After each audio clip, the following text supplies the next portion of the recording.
One of the reasons we're installing this wall foam and why it's important is because this steel gets super hot, and on a lot of these semi-in-ground pools, you're going to have sun hitting it constantly.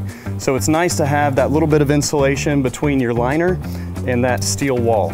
It's only going to help with the life of your liner.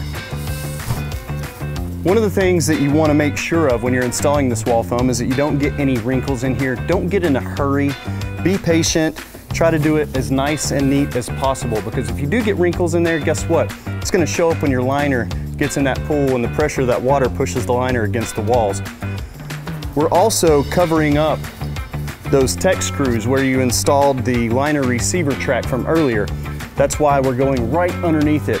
So that tape that we put over those tech screws, now we're going over the top of that with this wall foam as well. So we're going to go through, use this heavy duty spray adhesive that came with it, and start spraying this down and install this wall foam.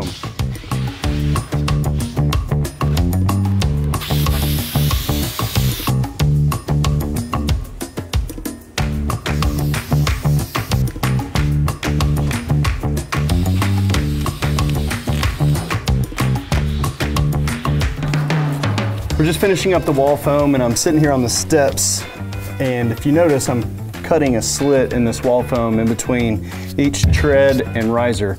That is so we can expose the backside where we put the liner receiver bead. So I'm going to finish cutting this up and then wrap up getting this liner installed. All right.